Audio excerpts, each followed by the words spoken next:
Hey guys, welcome to my channel. Today I will show you the poorest town in Shanghai and explain why China don't have the slums. So today I visited a small town that is said to be one of the poorest in Shanghai. It's about an hour and a half drive from downtown. Since it's Wednesday, the streets are pretty empty. According to government data, there are still over 50,000 people living here. This is the poorest town in Shanghai, or at least one of the poorest communities. There are no skyscrapers here and no high technology factories either. The town is called Datuan, which literally translates to big group or first group in English. The name has an interesting history.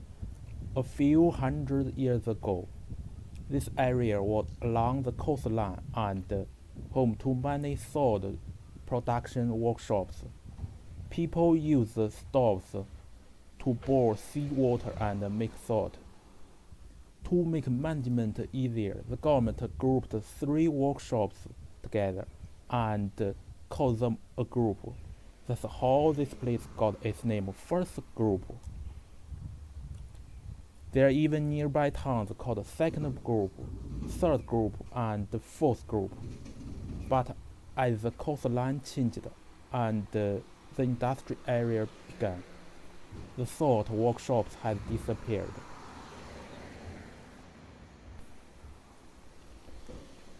Some people might wonder why the streets here don't seem to match the label of the poorest. Well, that's because in China wealth doesn't always show on the outside of buildings.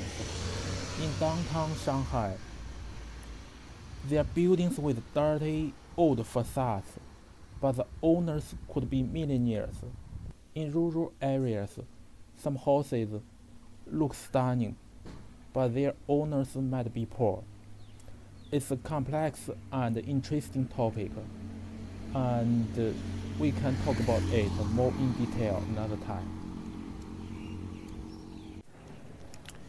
This is the old town area of this small town.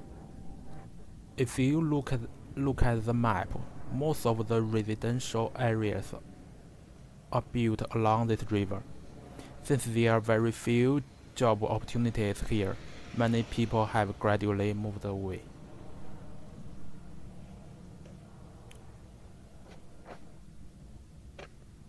Look at this house. It's been abandoned for so long that it's already collapsed. This town kind of reminds me of Japan. Actually, a lot of places in Shanghai feel quite similar to Japan. Narrow streets, crowded houses, many convenience stores. Even Shanghai dialect sounds a bit like Japanese to me.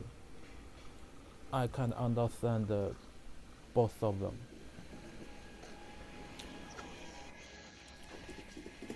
Look, there's a dog.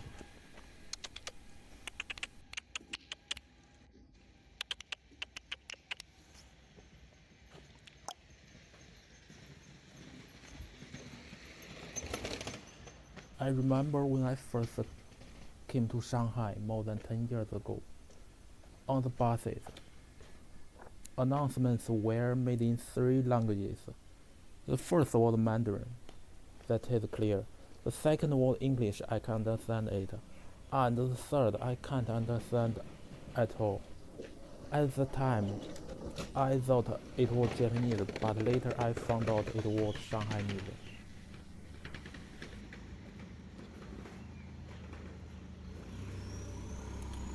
Even though I still can't understand a single word of Shanghainese.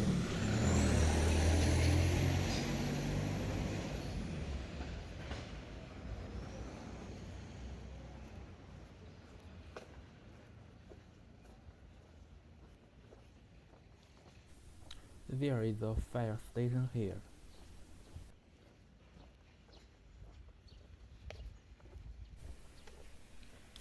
Okay, some of you might imagine that the poorest areas in Shanghai look like the slums of Mumbai, the villas in Rio, or the run-down neighborhoods in Detroit. But that's not the case at all.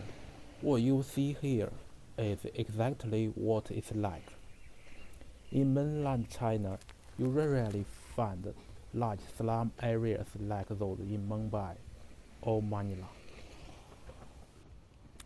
But why? Because you don't have the freedom to build your own shanty.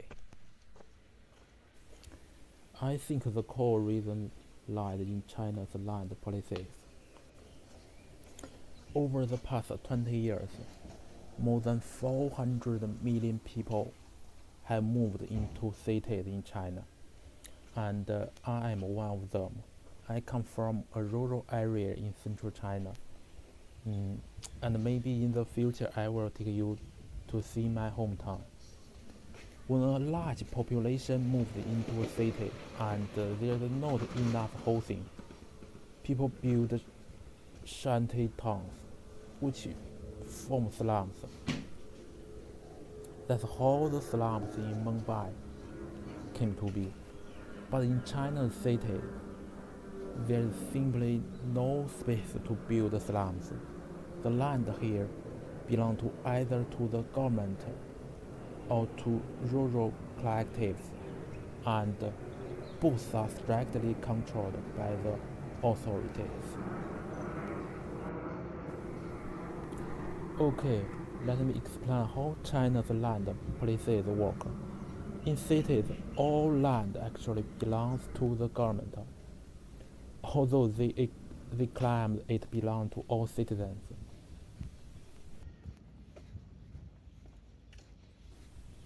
There are some cats. Look here.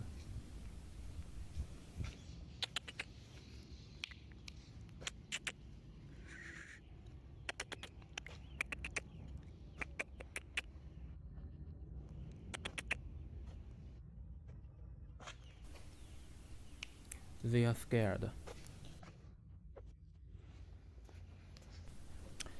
Okay, let's go back to our topic. In rural areas, the land belongs to rural collectives, but it's not allowed to be bought or sold freely, even if the intra-village collective agrees to sell. It's still not allowed unless it's sold to the local government. Also, to ensure there is enough farmland to produce enough food, rural land has a designated purpose. For example, agricultural land cannot be used for building homes unless the government's agreement. So, when a large number of people moved into the cities, these new migrants didn't have land to build their own shanties on the outskirts. At the same time, the residents of urban villages started expanding their homes and renting them out to the newcomers. This led to the rise of many overcrowded urban villages, which in fact were somewhat like slums. And I will show some pictures of these urban villages.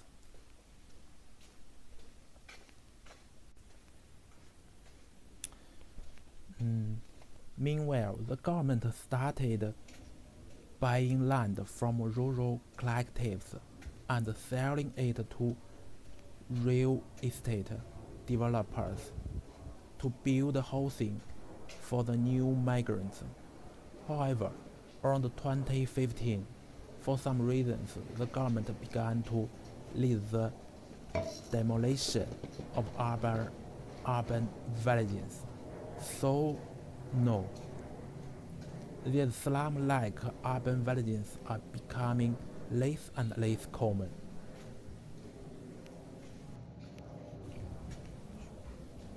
I'm not sure if my explanation makes sense to you. If you have any questions, feel free to leave a comment and let me know. In fact, the small town we are visiting right now is an urban village. You can see its narrow streets and some of the expanded houses.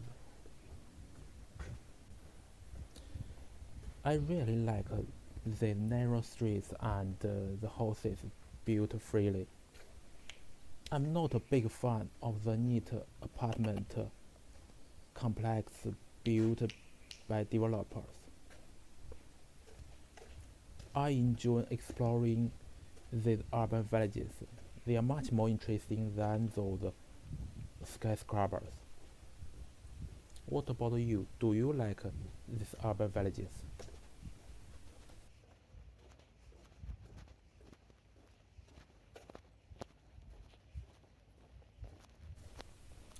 In fact, China isn't as perfect as the Chinese media makes it out to be, but it's also not as bad as the Western media describes. Just look at this poorest town in Shanghai. It doesn't look that bad. If you want to understand the real China, the best way is to come and see it for yourself.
If you like this topic or have any questions, please leave a comment and let me know.